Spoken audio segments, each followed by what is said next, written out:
Maofisa ma polisi kiloni mungi cha Likoni kuya Mombasa na maeneo na kuthiana kiko kimwe vala keletuka kuwa miaka monza katiwe ni thayo kwa kila kikwisirilo hata sumu etina wasiana ingi mbewa kenda kuyake kila mese visimo ene asini makuli alimu kunenga siana mielekeo la ya ile yulua miwile ya maleu meke vadhokanyo. Angelina Mosene mwandikitwa mauvo kuma Mombasa. Na nasema asiana ine kana inambisi kwa lune mavuiti na wakua na kuyake isu na ila ikuweto tamana uwa memoka. Mtoto wangu pia alikuweko, mmoja wao aliyokula ile keki, lakini yeye aliramba. Baada ya kuramba akaarisha. Baada ya kuarisha tukampeleka hospitali, tukaambiwa ni yale ya kipindupindu, lakini si kipindupindu, ni kile chakula waliopika. Mtoto wangu aliniambia ile keki walivyofunzwa na walimu shuleni, wakajaribu kupika keki nyumbani. Ile keki kuipika, watoto wangu wakaniambia waliweka vile viungo vya kutengeneza keki. Nimaeleseka na siana inambisi kulalamika kwa luni mavu kutavika na kuituwa itina waku yake isu na kusemba sivitali vala maivika kana kamwe kana atiwe nidhayo siana ingi sikwata uiti na kusioka mosi.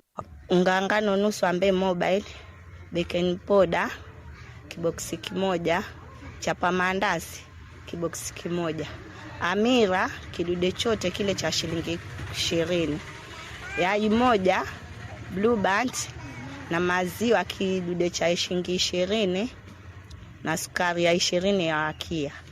Kauliza pesa mulitoa wapi, wasema waliokota hapo chini. Katika hali hiyo tunawaambia walimu vile wanapofundisha watoto CBC wawape kiwango kile wanaofundisha watoto katika shule ya CBC. Watoto ni wagonjwa.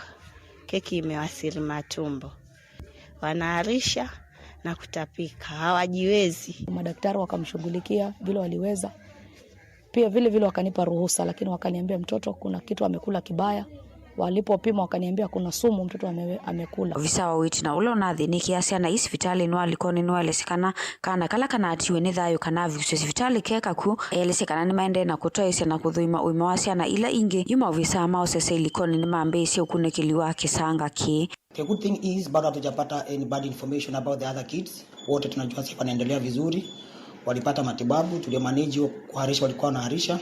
Na saa hii bado hatujapata ripoti yote mbaya. We hope they are doing fine. Mimi wito wangu kwa walimu ni kuwahimiza wakifundisha watoto shule wajue vile wanawafundisha, manake wanasema wanafundisha CPC, wanapika huko shule vitu, walimu wanatuma watoto vitu, watoto wanaenda kupika, wakifika nyumbani wajajua vile ule mwalimu alichanganya zile vitu na akapika. Sasa wanakuja na chichanganyia mambo yao tu huko nyumbani. Gilivoti ya vilingi wa Mauvo kuma kauntini ya Mombasa, nita wa Angelina Mose.